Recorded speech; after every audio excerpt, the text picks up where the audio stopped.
We thought her rage was about an older American woman, but the truth is far more personal. It was never about who Sumit was marrying, it was about who his cousin married first.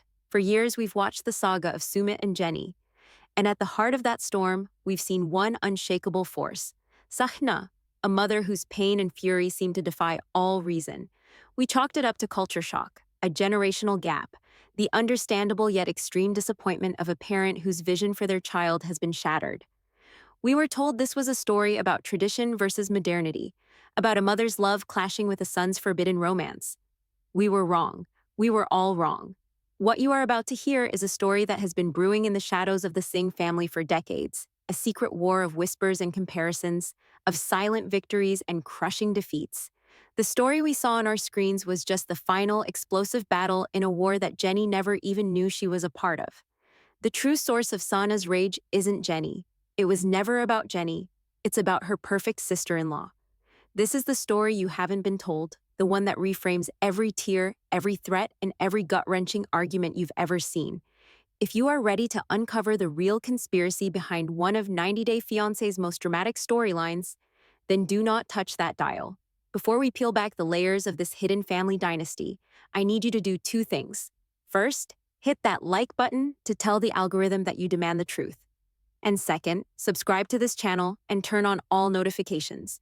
You think this is shocking? We have photos of the rival family that Sahna has been secretly competing with for 30 years, and you will not want to miss that drop. Now, let's begin. To understand the truth, we must first meticulously deconstruct the lie. The narrative presented to us, the one carefully curated for television, is that Sahna's anguish stems from a predictable set of concerns. Jenny is 30 years older than Sumit. She's an American, from a culture so vastly different it might as well be from another planet. She cannot provide Sahna with the one thing a traditional Indian mother desires most: biological grandchildren to carry on the family name and legacy.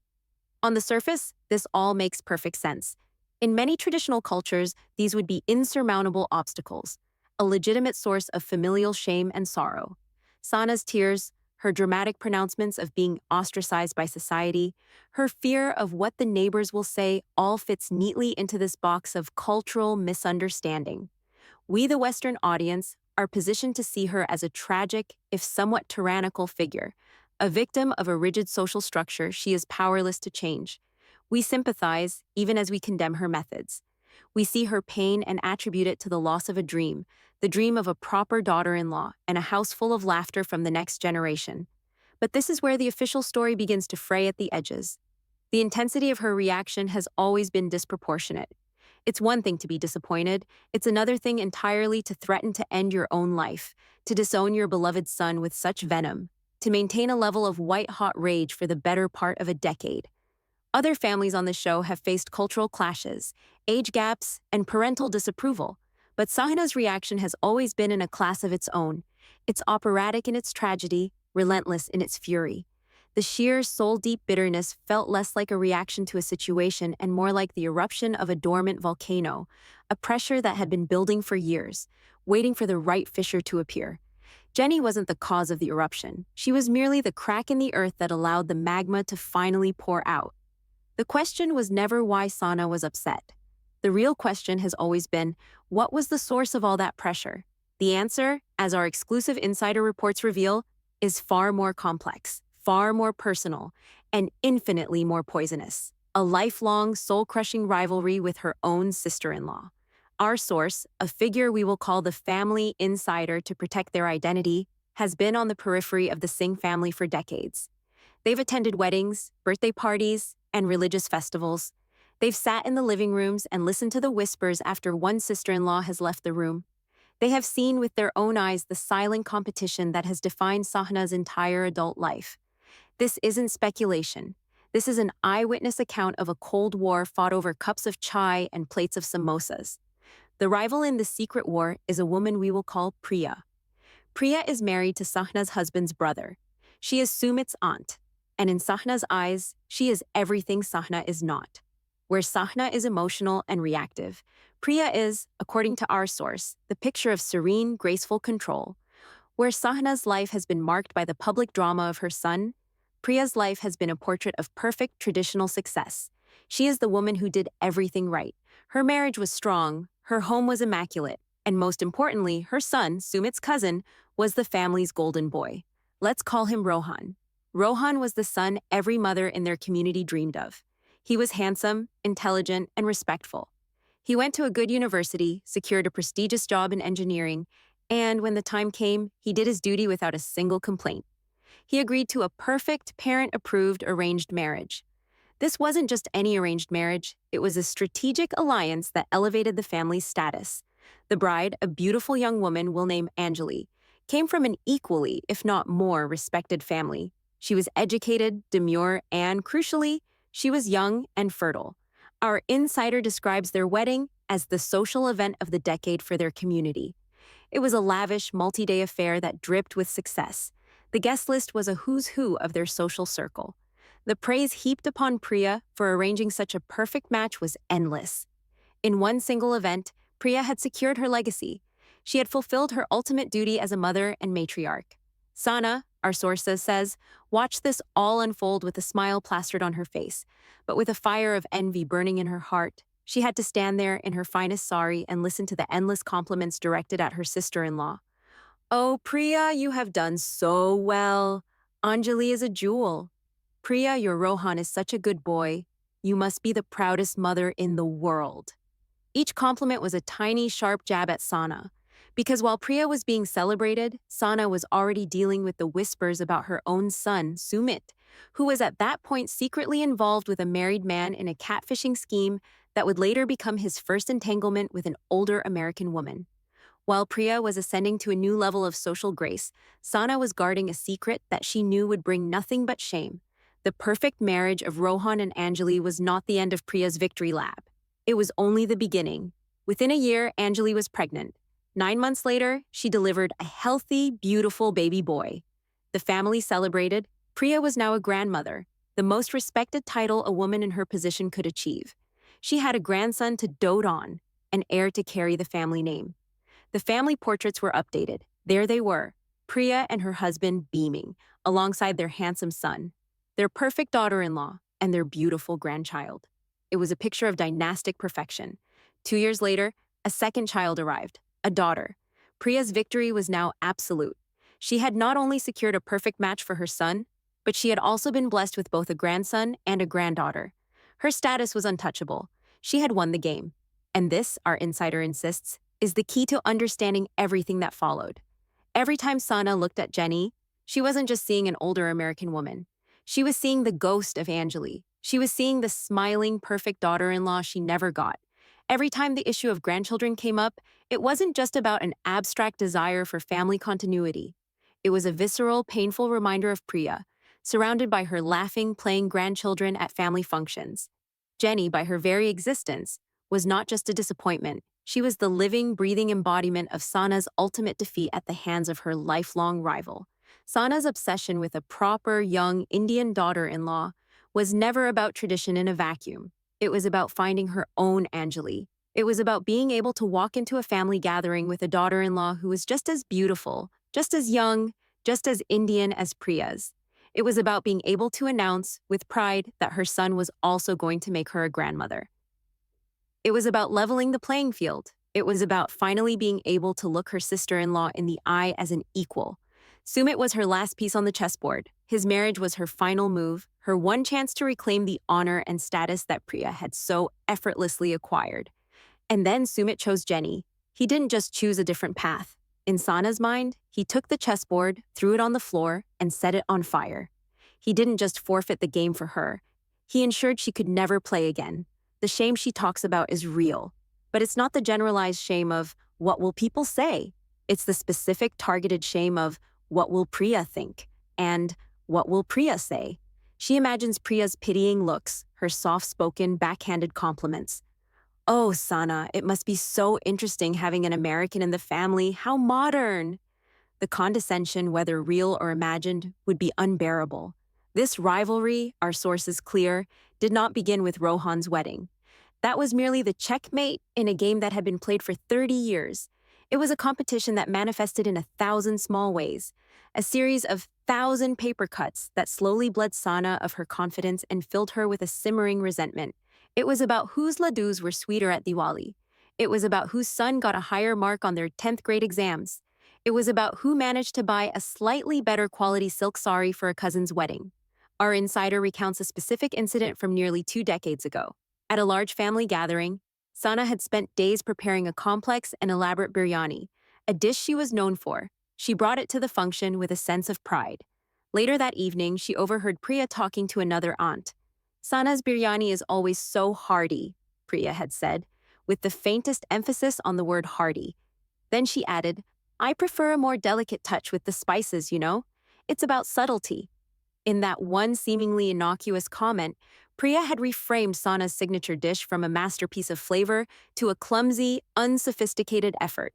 Sana said nothing, but our source saw the look on her face. It was a fleeting mask of humiliation, quickly replaced by a tight smile.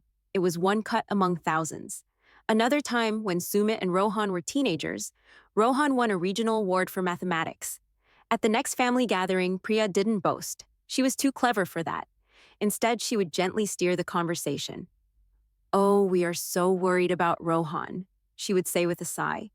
He studies so hard. His father and I keep telling him he needs to relax, but he is just so dedicated to his academics. It's a burden, really. She played the role of the concerned mother, while simultaneously broadcasting her son's superiority for all to hear.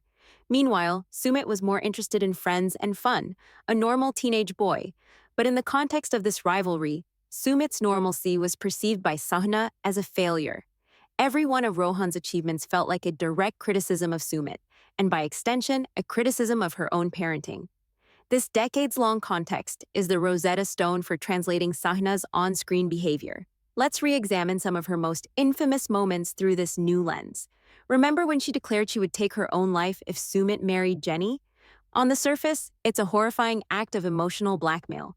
But in the twisted logic of her rivalry with Priya, it takes on a different meaning. It is the ultimate, most desperate cry of a defeated woman. It's a statement that says, you have taken from me the one thing that mattered, my one chance to win, and without that victory, my life has no meaning. It is a public declaration of her humiliation. It's not just, I can't live with my son marrying Jenny. It's, I cannot live with the shame of having lost so completely to Priya. Consider her constant weeping and lamentations about being sick with worry. While her health may genuinely be affected, her performance of suffering is also a tool. In a culture where elders are to be respected and cared for, a mother's visible pain is a powerful weapon. But it's not just aimed at Sumit, it's a public broadcast to the entire family network. It's a way of saying, look what my son's choice has done to me. Pity me. My suffering is greater than Priya's success. It's an attempt to garner sympathy, to recast herself as the tragic heroine of the family, a role that might, in some small way, eclipse Priya's role as the victorious matriarch. Even her initial acceptance of Jenny in the other way, which felt so jarring and temporary, makes sense now. She was testing the waters. Could she somehow spin this? Could she present Jenny as a novelty, an eccentric choice by a modern son? Perhaps she thought she could control the narrative, frame it as her being a forward-thinking, open-minded mother. A different kind of winner, but that fantasy crumbled the moment she was faced with the reality of it. The reality of Jenny's age, her inability to have children, the sheer foreignness of it all. It was a narrative she couldn't control, a public relations disaster in her private war. The illusion shattered, and the rage returned, more potent than ever, because it was now fueled by the ashes of a failed strategy. Her obsession with Sumit living in her house, under her roof, even after marriage, also clicks into place. It's not just about a mother's desire to keep her son close, it's about control. If Sumit lived with her, she could manage the situation. She could control the information that got out. She could present a unified front to the family. To Priya, she could, in a way, hide Jenny. If Jenny were under her roof, she could be taught the proper ways, molded, and perhaps her otherness could be minimized. But with Sumit living separately with Jenny, they were a rogue state, a free-floating embassy of her failure, broadcasting her defeat to the entire world. His independence was her public humiliation. Every decision Sumit made for his own happiness was, in his mother's mind, another point scored by the enemy. His love for Jenny wasn't a beautiful romance. It was an act of treason. He had defected to the other side, abandoning his mother on the battlefield. He had handed Priya her final crushing victory on a silver platter. And the most tragic part of this entire secret war is that Sumit and Jenny were never the real enemy. They were just collateral damage. Sahna's rage, the force that has defined their lives for a decade, was never truly directed at them. They were simply a proxy, a symbol for the one person she truly resented, the one person whose success had become the poison in the well of her own life, her perfect, smiling, victorious sister-in-law. The theory is that Jenny is not the cause of Sahna's shame. She is merely the symbol of her defeat in this decades-long rivalry. Sahna's obsession with a proper young Indian daughter-in-law who can provide grandchildren is not about tradition. It's about her desperate need to win against her sister-in-law. Every tear and every threat is fueled by a jealousy so deep and so old, it has become the very lens through which she sees the world. Her son's happiness is secondary to her own validation. Her future relationship with him is less important than her past competition with his aunt. And this private war, fought in whispers and sideways glances for 30 years, was about to have its most public, most devastating battle at a family function that would change everything.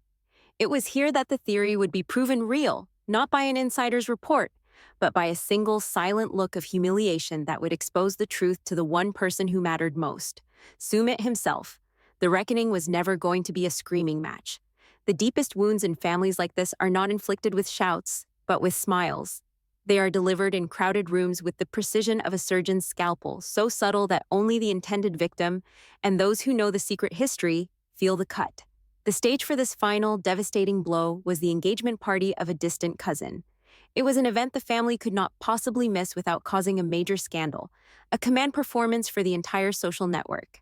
Our insider tells us that in the days leading up to the party, a strange calm had settled over Sahna. It wasn't peace, but the quiet resignation of a soldier heading into a battle they know they cannot win. She had insisted that Sumit and Jenny attend. It was a demand, not a request. In her mind, to hide Jenny away would be to publicly concede defeat. It would be an admission of shame. No, they would go. They would go as a family. She would hold her head high, and she would brave the storm. She was going to try, one last time, to control the narrative. She would present Jenny not as a failure, but as a fact. An unchangeable, unavoidable reality. It was a desperate, defensive strategy, and it was doomed from the start. The night of the party, Sahna spent hours getting ready. She chose a silk sari that was elegant but understated. It was a carefully calculated choice. Nothing too flashy that could be seen as trying too hard, nothing too plain that could be interpreted as a sign of depression or defeat. It was the armor of a woman bracing for impact. When Sumit and Jenny arrived to pick her up, she barely looked at Jenny. She simply inspected Sumit, adjusting his collar, smoothing his hair, her hands fussing over him as if he were still a small boy about to be presented to the world. It was a gesture of ownership, a silent claim on the one piece of her life that had strayed so far from her control. The car ride to the venue was thick with a suffocating silence. Jenny, our source says Sumit later recounted, tried to make small talk, complimenting Sahna's sari, asking about the cousin who was getting engaged. Sahna answered in monosyllables, her eyes fixed on the passing city lights, her mind already at the party, rehearsing her lines, steeling herself for the inevitable encounter with Priya. The moment they walked into the grand, brightly lit banquet hall, the air changed, the buzz of conversation dipped for a fraction of a second. 100 pairs of eyes flickered towards them, a wave of curiosity and judgment that was as palpable as a physical force. They saw Sumit, the prodigal son. They saw his mother, her face a mask of strained dignity. And they saw Jenny, the American, the older woman, the living symbol of the family's great drama. People were polite, of course. Aunts and uncles nodded. Cousins offered tight, fleeting smiles. But there were no warm embraces for Jenny, no joyful cries of welcome. She was a foreign object in a closed system, and the system was treating her like an invading particle, cautiously keeping its distance. Sahna guided them to a table, moving with a rigid purpose. She was on high alert, her senses scanning the room, and then she saw her, Priya. Of course, Priya was not merely at the party, she was holding court. She was seated at a central table surrounded by a gaggle of admiring relatives. She was the sun, and they were the planets orbiting her, and at her side was her perfect family. Rohan, her son, looked distinguished and successful, and Anjali, her daughter-in-law, who was, by all accounts, breathtaking. She was the epitome of traditional Indian beauty, dressed in a shimmering lehenga, her dark hair intricately braided, her smile both gentle and confident. And on her lap sat her daughter, a cherubic little girl in a miniature version of her mother's outfit, while her slightly older son stood beside his father's chair, a perfect little prince. They were not just a family, they were a tableau, a living, breathing portrait of everything Sahna had lost. Sahna's breath caught in her throat. Our insider says you could see the change in her posture. The rigid dignity faltered, the armor cracked. She looked for a moment like a small lost woman. Sumit, feeling the shift, put a protective hand on her arm, but she shook it off. She would not show weakness. Not yet. For an hour, they managed to avoid direct contact. It was a delicate dance of social avoidance. Sahna spoke with people on the far side of the room. Sumit and Jenny stood awkwardly, trying to look like they belonged. But the gravitational pull of Priya's table was too strong. Eventually, there was no escaping it. A great aunt, a woman whose role in the family was that of a social director, insisted they all come and pay their respects. Sahna, come! You must see Priya's grandchildren. They are getting so big. It was an order wrapped in a joyful exclamation, and so the final walk began. Sahna, followed by Sumit and Jenny, made their way across the floor, each step feeling like a mile. As they approached, Priya looked up. Her face broke into a wide, brilliant smile. It was a smile that didn't quite reach her eyes. The eyes were calculating, analytical. They took in Sahna's sorry, Sumit's tense expression, and then they landed on Jenny. Priya stood up, a picture of grace. Sahna, there you are. We were wondering where you were hiding. The word hiding hung in the air for a moment too long. She gave Sahna a brief, formal hug before turning her full attention to her own family. She pulled Anjali closer, placing a hand on her daughter-in-law's shoulder. Everyone, Priya announced to the women around her, her voice just loud enough to be heard by everyone nearby. Everyone has been telling me how lucky I am. And I tell them it is not luck, it is a blessing. When your son brings a jewel like this into the family, she squeezed Anjali's shoulder, you know you have done something right in your life. A daughter-in-law who respects our traditions, who has given us these two beautiful gifts. She gestured to her grandchildren. This is a mother's true wealth. The praise was a thick, sweet poison. Every word was a meticulously crafted dart, and they were all aimed directly at Sahna. Anjali blushed demurely, lowering her eyes in a perfect display of modesty. Rohan beamed with pride. It was a flawless performance. And then Priya turned to Jenny. The brilliant smile softened into something else. Something that was meant to look like kindness, but was, in fact, the purest form of pity. She looked Jenny up and down, a slow, deliberate appraisal from her shoes to her face. It was the look one might give a stray cat that has wandered into a palace. Then Priya's eyes met Sahna's, and she delivered the final, fatal blow. She didn't say a word. She didn't have to. It was all in the look. A look that said, oh, you poor thing. This is what you got. This is your daughter-in-law. This is your legacy. My son brought home a jewel. Yours brought home this. And then she gave Jenny that pitying little smile and said, her voice dripping with false sweetness, it is so nice that Sumit has found a companion. We are all very happy for him. A companion, not a wife, not a daughter-in-law. A companion, a word used for a pet or a helper. It was the most brutal, dismissive insult she could have possibly chosen. And in that moment, the reckoning came. Sahna's face, which had been a carefully constructed mask of composure, simply collapsed. It was not dramatic. There were no tears, no gasps. It was a silent internal implosion. The light in her eyes went out. The muscles in her jaw went slack. The faint forced smile she had been holding for an hour dissolved, leaving behind the naked, raw face of a woman who had just been publicly executed. It was the look of absolute, soul-crushing humiliation. A lifetime of envy, of striving, of quiet desperation, all culminating in this one unbearable moment of public defeat. She stood there, frozen, stripped bare in front of her entire world. The laughter and conversation of the party seemed to fade into a distant roar. All that existed was the space between her victorious sister-in-law, and the American woman who was the living monument to her failure. And Sumit saw it. For the first time, he truly saw it. He had spent a decade watching his mother rage and weep. He had absorbed her anger, her disappointment, her threats. He had always believed it was about him, his choices, his love for Jenny. He had carried the weight of her pain, assuming he was the sole cause of it. But as he watched his mother's face crumble under the weight of Priya's pitying gaze, a terrible, clarifying realization dawned on him. He saw the flash of decades of rivalry in her eyes. He saw that the look on her face wasn't the anger of a mother disappointed in her son. It was the silent, furious shame of a loser in a lifelong game. He looked at Priya, radiant in her victory. He looked at her perfect son, her perfect daughter-in-law, her perfect grandchildren. And then he looked at his mother, a general on a lost battlefield, and he understood.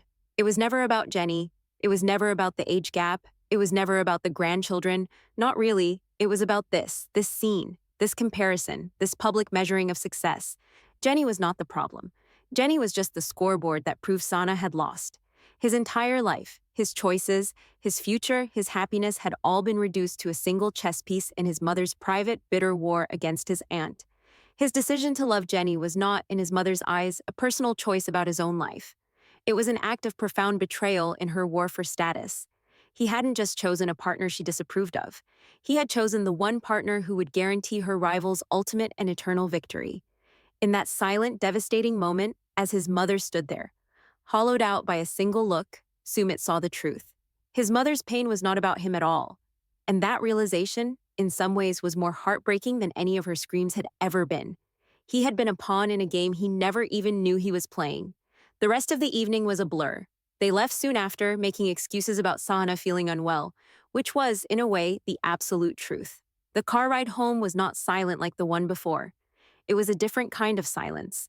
A heavy, dead silence filled with the crushing weight of a truth that could never be unsaid, even though it had never been spoken. Sumit drove, his knuckles white on the steering wheel, his mind replaying that single horrifying moment of clarity over and over again. He was re-examining his entire life through this new, terrible lens. The times his mother had pushed him to study harder, always asking what Rohan's grades were. The times she had made comments about his clothes or his friends, always with an undercurrent of comparison. Her obsession with his marriage, her insistence on a good family. It all clicked into place. It wasn't about his happiness. It was about her vindication. Sahna sat in the passenger seat staring out the window, but seeing nothing. She was a ghost. The fury was gone, replaced by a deep, chilling emptiness. She had fought for 30 years, and she had lost in the most public way imaginable. There were no more moves to make. The game was over. Priya had won. A mother's love, twisted by a sister's jealousy. For years, we have judged Sahna, debated her motives, and condemned her cruelty. Now, seeing the hidden war she's been fighting her entire life, does her pain become more understandable? Does the context of her silent suffering and public humiliation make her actions forgivable? Or does this revelation make it all even more selfish? To know that she would sacrifice her own son's happiness not for tradition, not for religion, but to score points in a petty, lifelong rivalry with her sister-in-law. Is that a tragedy, or is it the ultimate act of narcissistic parenting? That is the debate we must now have. Let me know what you think in the comments below. Has this changed your perception of Sahna, or has it just confirmed your worst fears about her? And before you go, make sure you subscribe to this channel and turn on all notifications. Because the theory is one thing, but the proof is another. We have obtained photos of the rival family, photos of Priya, of Rohan and Anjali, and their perfect children at the very functions where Sahna was forced to watch them shine. You will see for yourself the woman who has been the secret source of a decade of rage. You will not want to miss it.